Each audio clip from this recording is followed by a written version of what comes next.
I always say that if doctors can heal or if they can save lives, I think architects can shape a way of life for a certain set of people. And that struck me as such an immense opportunity for positive change.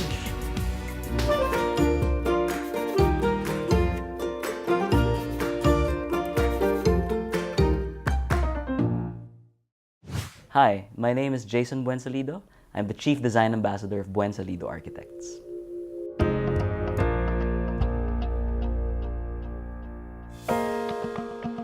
When my dad would give me gifts whenever I did well in school, instead of giving me instant toys that I could play with, he would give me scaled models, right, that I would have to assemble and put together and paint and, put all of the decals and stuff.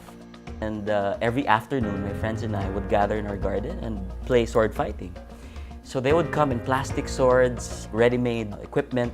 But my dad, on the other hand, would make me a sword. So again, aside from exposing me to the craft of making things, he would encourage me as well to pursue all of my passion. So I think that combination of construction, of how to put things together, combine it with creativity and an open kind of mind, led me to becoming an architect. When I was fourth year college, I joined a national competition to come up with a conceptual master plan for Nayong Pilipino. Nayong Pilipino was such a cultural landmark for the Philippines, and we were only two in our group. But for some reason, we were fortunate enough to have won. It sparked something in my heart to really fight for the country, to help in this search for identity in Philippine architecture. So I think that's when it started.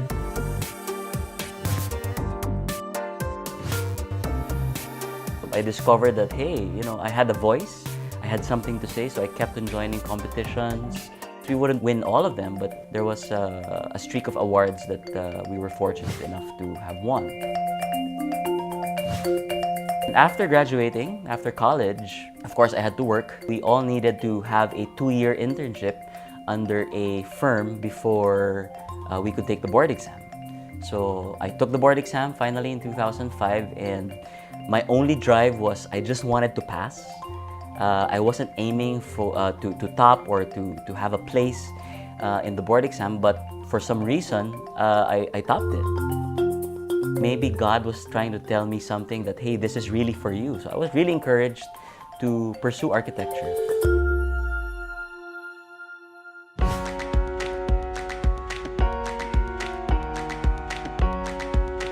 There was an announcement for a competition from CCP, from the Cultural Center of the Philippines, to again come up with a conceptual master plan for the first 16 hectares of the entire complex. I gathered a group of friends, a landscape architect and 2 other architect friends of mine, to come up with an informal group that allowed us to join that competition. Despite the fact that our competitors were some of the biggest players in the industry, the biggest names. So I remember there was the Luxins were there, the Yulos, Yupancos, Ed Calma also was there. We still joined because we didn't join to win. We just wanted to be heard and to help contribute, even just a little bit, to the development of architecture.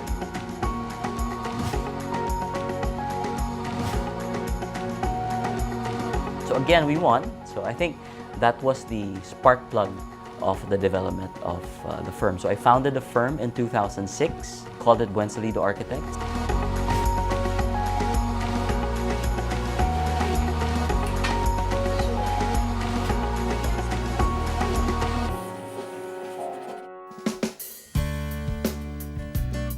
We give equal focus to all of our projects, whether it's a large-scale project or a small-scale project, even if it's just a booth.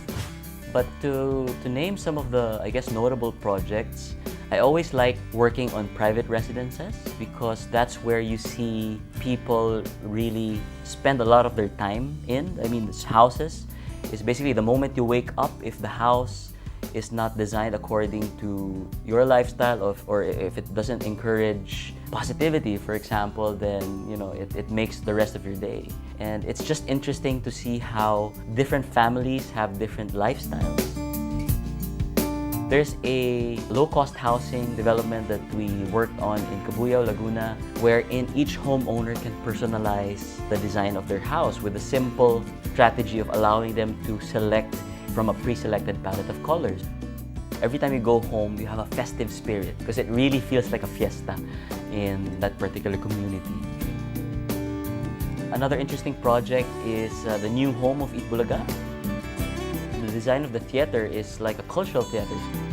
First needed to take a look at the history. Eat Bulaga has been part of our culture as Filipinos. Our ability to just be hopeful on a daily basis that tomorrow will be a better day.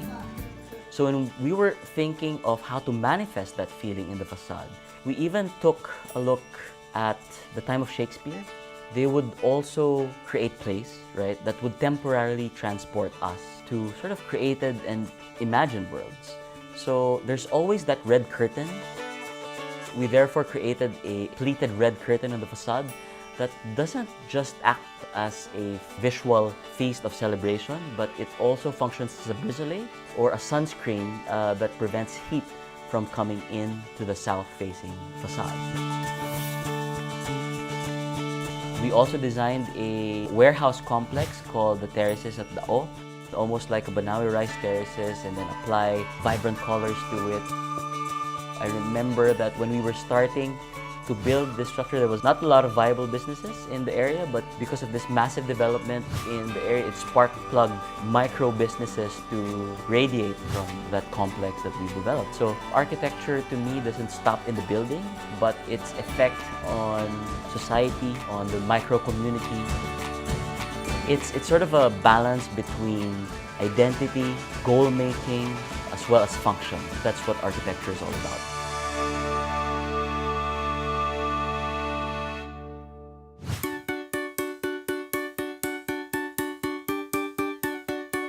It's not just about designing structures. It's not just about coming up with functional spaces and so on. We always try to understand the larger impact of what we do, not only in the lives of our clients, but to a certain extent to our country as well, and even to the world.